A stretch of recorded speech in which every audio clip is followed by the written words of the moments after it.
Android itu open source. Kita bebas buat ngembangin sesuai dengan keinginan kita, mau fitur sampai penampilannya. Banyak banget hasil kustomisasi atau skin Android yang ada saat ini. Dan ini dia 8 skin atau kustomisasi Android terbaik versi Fixme. Oke, langsung aja kita bahas.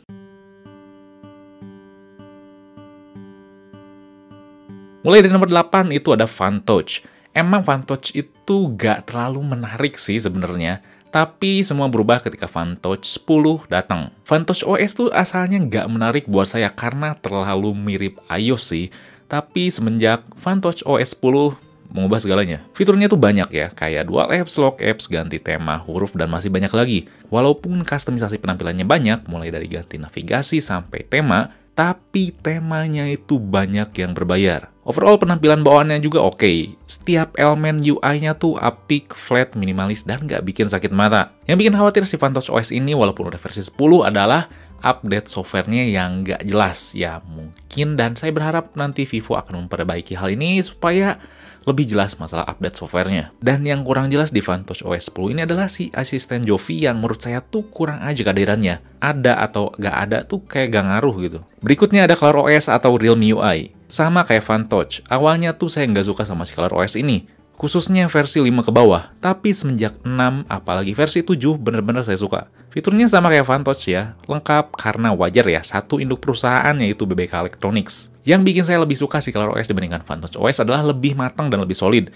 Baik dari penampilan UI-nya maupun dari performanya tuh lebih matang. Karena ya emang ColorOS dikembangin lebih dulu. Si penampilannya lebih minimalis. Masalah update software ColorOS juga sekarang udah mulai diperhatiin, khususnya si Realme UI yang berbasis ColorOS 7. Pokoknya masalah kelengkapan fitur ColorOS dan sebelumnya si FunTouch itu jangan ditanyain lah. Semuanya lengkap ya dan sesuai dengan apa yang dibutuhkan pasar. Keenam ada IMUI. Masalah UI, IMUI itu emang gak cakep-cakep amat sih.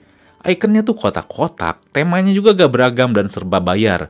Pokoknya kalau misalkan masalah UI, lebih cakep si ColorOS. Walaupun fiturnya bisa dikatakan lengkap, tapi tetap ya masalah UI yang tadi tetap saya ngerasa risih. Yang membuat saya menaruh MUI dibandingkan ColorOS dan FunTouch OS adalah masalah user experience-nya yang benar-benar nyaman. MUI itu benar-benar smooth. Waktu sebelum ada masalah sama Google, sinkronisasi dengan layanan Google tuh lebih cepat dibandingkan kustomisasi atau skin Android dari Cina lainnya. Dan si MUI ini tuh tetap irit daya. Pokoknya sekali lagi untuk software dari region Cina, masalah user experience dan performa software tuh menurut saya MIUI itu juaranya. Tentunya yang jadi deal breaker MIUI ini adalah masalah si Google-nya yang masih belum jelas. Lalu nomor 5 ada MIUI. Yap, pasti tahulah, umur MIUI itu lebih tua dibandingkan Xiaomi. Karena MIUI itu cikal bakal Xiaomi sekarang ya. Dari dulu kalau misalkan punya ponsel ya, dari zamannya Samsung Galaxy Spica dan Huawei Gaga, pasti saya tuh nyari customnya yang MIUI. Fitur softwarenya tuh lengkap sama kayak si ColorOS. Tapi penampilannya itu lebih smooth, lebih matang, apalagi kustomisasi penampilannya yang lebih luas. Kalau bosen sama temanya tuh cukup beragam, bisa dikatakan paling beragam karena bantuan dari komunitas Xiaomi yang bisa diapresiasi. Pokoknya masalah penampilan tuh no complaint. Semenjak MIUI 6 tuh penampilannya semakin dipoles baik. Kurangnya mungkin ada di sektor update Android dari Google. Xiaomi itu lebih merhatiin MIUI dibandingkan versi Android dan patch keamanan dari Google. Karena emang Xiaomi itu lebih menjamin perhatiin versi MIUI yang didukung lebih lama dibandingkan si versi Android itu tersendiri. Kalau masalah iklan gimana? Saya udah bahas masalah iklan di video lain, kalian bisa nonton nanti di link deskripsi di bawah.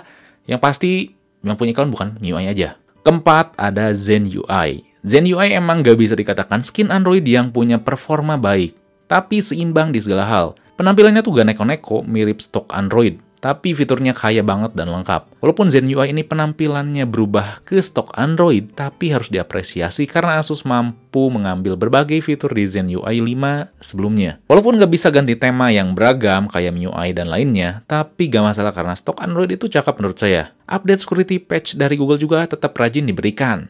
Walaupun sekarang Asus udah berfokus ke high-end, udah gak ngurusin lagi seri mid-end ke bawah, tapi si seri mid-end ke bawah kayak seri Zenfone Live dan seri Zenfone Max Pro M1 atau Max M biasa, itu masih dikasih patch-nya tuh tetap aman banget. Pokoknya oke lah. Minusnya ya yang tadi, performa si Zen UI ini tuh emang kerasa kurang aja.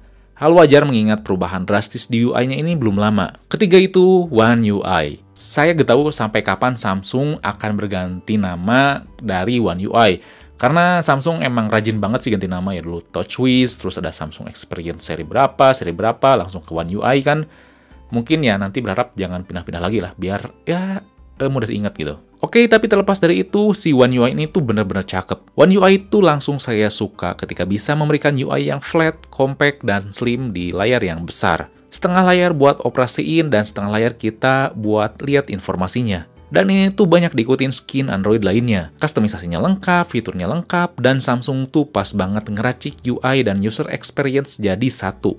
Yang harus kalian tahu adalah One UI ini tuh berat dibandingkan customisasi Android lainnya.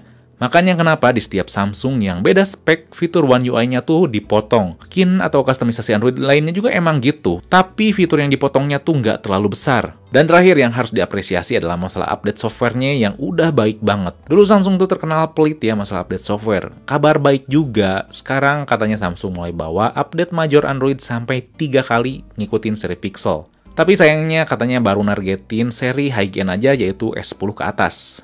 Kedua itu stok Android. Yep, gak semua itu suka stok Android ya karena boring, gak ada fitur dual apps, lock apps, pokoknya tuh boring banget lah. Tema juga gak ada. Tapi ini yang buat saya suka, simple, cepet, gak neko-neko lah. Ponsel-ponsel stok Android kayak Pixel atau ponsel-ponsel Android One juga update-nya pasti lebih cepet.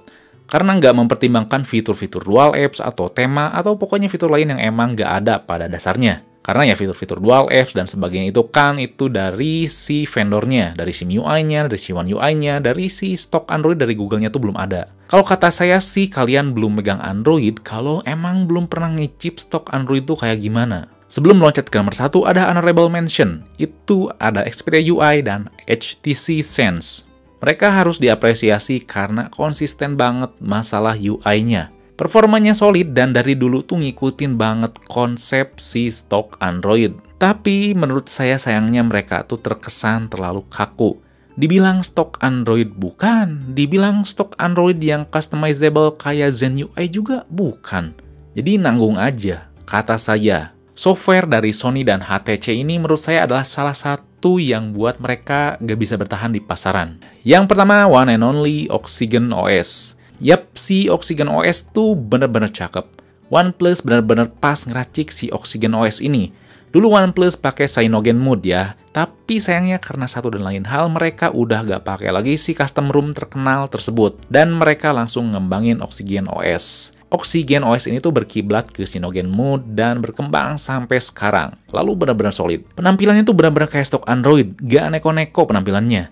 Tapi tetap bisa diganti-ganti penampilannya dan fiturnya cukup lengkap. Dua hal tersebut dirapihin sama si OnePlus dan benar-benar oke. Jadi emang enak dilihat dan enak dioperasiin. Setiap elemennya tuh benar-benar smooth. Apalagi OnePlus ini ngikutin Google bahwa si update major Android sampai 3 kali. Nggak kayak 2 kali kebanyakan vendor lainnya. Yang bikin khawatir adalah si Oxygen 11 mendatang. Emang tetap simple. Tapi dari versi beta yang udah disebar, malah agak kayak berkiblat ke One UI. Emang sekilas ya cakep sih, tapi moga itu bukan penampilan terakhirnya karena masih beta. Oke, itu dia 8 skin Android terbaik versi Fixme. Kalian kalau misalkan punya versi Android terbaik menurut kalian bisa tulis komen di bawah dan alasannya kenapa. Oke, jadi jangan lupa buat like, share, subscribe Fixme biar gak ketinggalan video atau obrolan berikutnya. Oke, di sini Fadil. Peace out.